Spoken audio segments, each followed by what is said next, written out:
Hello, I'm Peter Galke. The ocean. Many words have been used to describe it. Vast, mysterious, blue. And you can add to that one more word. Dangerous. Why? The shark. Sharks have been biting and killing things longer than I've been alive. Later on, I'll be going below the surface without a shark cage.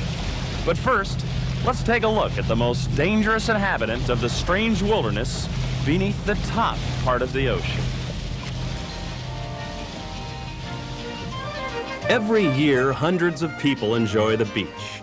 And to most of us, the nearby ocean is a place to swim, fish, explore, recreate, and dump partially treated human excrement. But what else is going down in this bizarre, wet wilderness? There are a little over 50 different species of fish, including the chub flounder. Bloated and unloved, they'd be sad if they weren't so pathetic. The swift and deadly barracuda, of which nothing is known.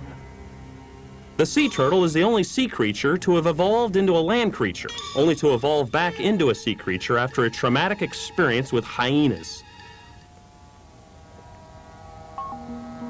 The useless squibbly, which experts guess is filled with a self-loathing of unparalleled depth. Christ, look at that thing. Some fish are easily identifiable by their famous features, like this fish, which is, of course, a mackerel. As you can tell, unless you're an idiot, these fish are all dissimilar. But they have one thing in common, and that is an abiding fear of their terrifying neighbor, the shark. Menacing and terrifying, the shark has been haunting the dreams of man for centuries. What do we know about the shark? We know that sharks must always keep moving, otherwise his gills will scab over. We also know there are several different varieties of shark, including the hammerhead, so named because of the diver first spotting one, famous industrialist Armand Hammer. This species is extremely rare and can be found only two places on Earth, the northern and southern hemispheres. Sharks consume many times their body weight in food every year, and hence are known as killing machines, although in fact sharks are not machines at all, but animals, living organisms, not machines. It is estimated that the faster a shark swims, the more distance he covers in a given period of time. One of the clearest warning signs that a shark may be hostile is if it bites you. If this happens, you should leave the water immediately. Go to the hospital and have the wound treated. For pain, take aspirin. For those who suffer from stomach discomfort caused by aspirin, take Tylenol. If discomfort continues, consult a physician. As with any drug, if you're pregnant or nursing a baby, seek the advice of a health professional. Fishy World's own seagoing trawler, the Geronimo, churns into the famed Catalina Channel off Southern California, looking to snare a rogue nipple-gummer shark that has been terrorizing bathers. Their captain, Boots Colandero, has been gracious enough to allow our film crew to document the adventure.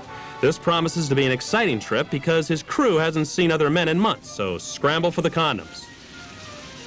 Well, fun's over for now. It's time for the crew to get serious, because they've just spotted that nipple-gummer shark they've been hot on the trail of. Jim tries to coax the shark closer to the boat by throwing out chunks of the remains of one of the victims. By teasing the shark with a rubber fish, Jim is able to lure the killer closer to the noose. This is not hard to do, seeing as how the shark's brain is no bigger than a pistachio nut. Boots has the noose ready as Jim leads the shark into the shark's snaring device. And they've got him! Look out! Those razor-sharp teeth are sharp as razors, and they can cut through many things.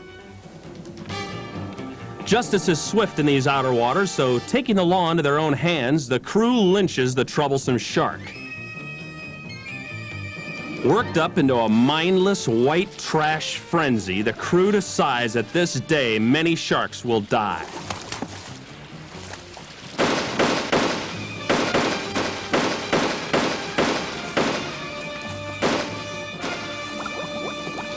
All right. As we all know, sharks will eat literally anything. including these vomit-filled socks thrown to them by the crew, who at this point are half crazy from boredom.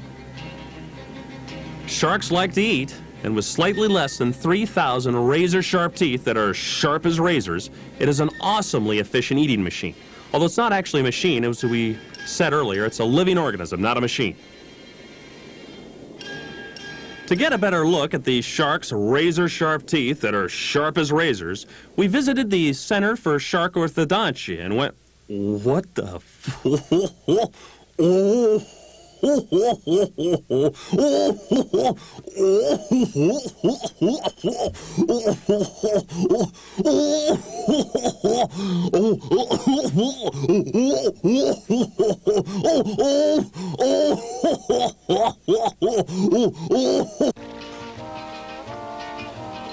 Well, you can bet I'm nervous as we prepare for my shark dive and head out to the beautiful shallow reef waters off the coast of Tahiti. It's a real honor for me to be able to join the crew of the Annie J, skippered by Captain Jack. On a dive like this, it's important to have an experienced crew, so let's meet them. Linda, our photographer, who used to be on the other end of the camera in the pages of Cherry Lick and Butts Up magazine, documents each trip the Annie J takes. There's old Captain Jack. He might not be the smartest skipper in the high seas, but he likes to wear his hat. There's Dick.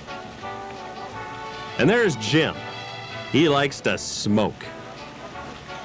As we all know, to keep your mask clear, it's important to spit in it before going underwater.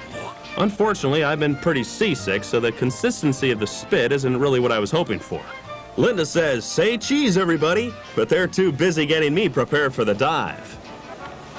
Captain Jack has told me that the sharks seem a little shy today and suggests I wear the chum jacket. This chum jacket, today outfitted with mackerel, is used to attract the sharks to the diver for closer study.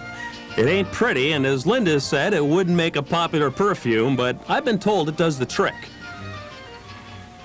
Apparently, we've found a good spot because, as you can see, there's a lot of activity down there. I give the old thumbs up sign, and here we go.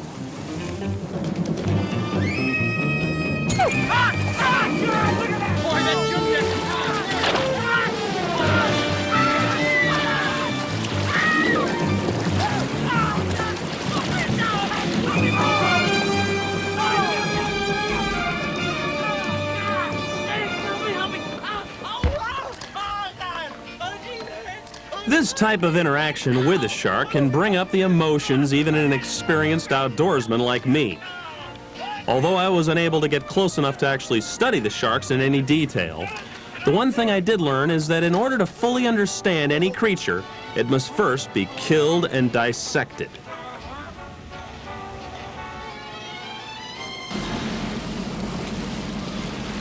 It takes a special type of man to face the shark on its own home turf. Why study the shark? I don't know.